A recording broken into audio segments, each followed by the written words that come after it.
দাদা আপুনি ধেমাজিৰ বীৰ লাচিত সেনাৰ মুখ্য সচিব যাদৱ ধেমাজি হয়নে?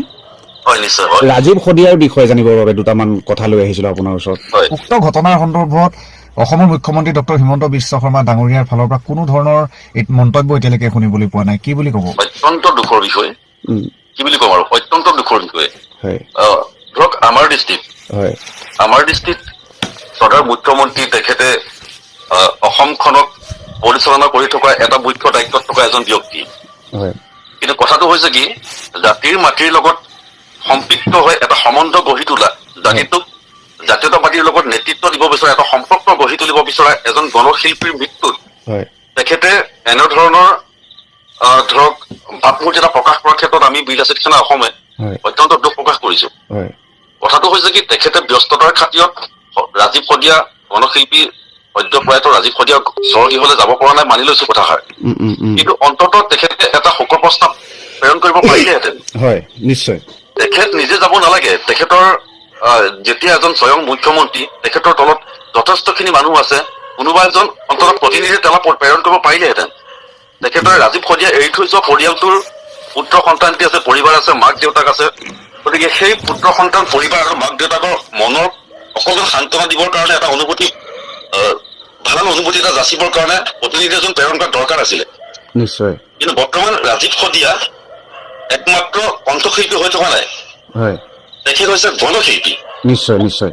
অসমৰ জাতীয়তাবাদী যিটো ধাৰা, সেই ধাৰাটোক জপপুৰণাস্তি ধৰি ৰখাৰ এটা চেষ্টা কৰা, অপ্ৰাণ চেষ্টা কৰা এজন গণশিল্পী। গণশিল্পী উপাধিটো তেখেতে নিজে লোৱা নাই, তেখেতৰ অসমীয়া সমাজখনে যাচি দিয়া এটা সন্মান।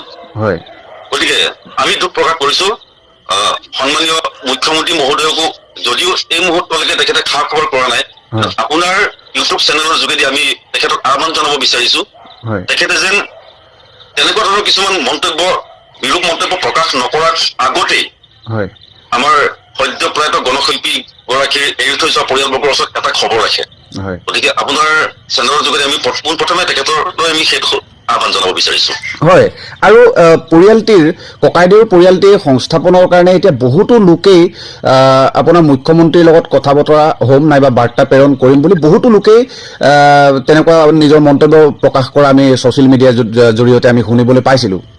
কিন্তু এই বিষয়টিৰ সন্দৰ্ভত মানে আজিলৈকে মুখ্যমন্ত্ৰীৰ ফালৰ পৰা কোনো ধৰণৰ এটা ৰিপ্লাই পোৱা নাই। বৰ দুখজনক বিষয়, বৰ দুখজনক বিষয়। সেইটো কোনোবাই আঙুলিয়াই দিয়াৰ দৰকাৰ কোনো নাছিলে। মুখ্যমন্ত্ৰী নিজস্বভাৱে সেই পদক্ষেপটো গ্ৰহণ কৰা হলে আমি ভাল পালোহেঁতেন। আৰু কোনোবাই আঙুলিয়াই দিয়াৰ পিছতো তেখেতে কিন্তু সেই নেতৃত্বটো সেইকণ ত্যাগ আজিলৈকে কৰা নাই।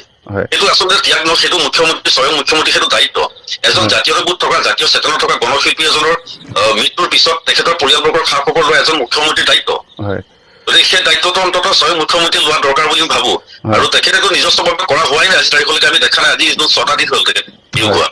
6 নম্বৰ দিনটোলৈকে তেখেতৰ কোনো মন্তব্য আমি পঢ়িবলৈও পোৱা নাই, শুনিবলৈও পোৱা নাই, আৰু ধৰক তালৈ কোনোবা প্ৰতিনিধি পঠাইছে বুলি আমি নিজেও গম পোৱা নাই। গতিকে কোনোবাই আঙুলি দিয়াৰ পিছতো তেখেতে সেই মন্তব্য প্ৰকাশ নকৰাৰ আঁৰত কি আছে আমি জানিব পৰা নাই এতিয়ালৈকে। কিন্তু আমি তেখেতক পুনৰবাৰ আহ্বান জনাম, আপোনালোকে স্বৰ্গীয় আমাৰ গণশিল্পী ৰাজীৱ শদিয়া ককাইদেউ বিয়োগৰ পিছত তেখেতৰ পৰিয়ালৰ খা খবৰ লোৱাৰ দায়িত্ব অকণমান চৰকাৰে গ্ৰহণ কৰক, আমি আহ্বান জনাম। এৰি থৈ যোৱা সন্তানটিৰ ক্ষেত্ৰত অকণমান দায়িত্ব গ্ৰহণ কৰক, আমি আহ্বান জনাম। এৰি থৈ যোৱা পত্নীগৰাকীক সংস্থাপনৰ ক্ষেত্ৰত তেখেতে অসম চৰকাৰখনে অকণমান কিবা এটা দায়িত্ববোধ হিচাপত স্বীকাৰ কৰি সেই দায়িত্বটো পালন কৰক, আমি আহ্বান জনাম।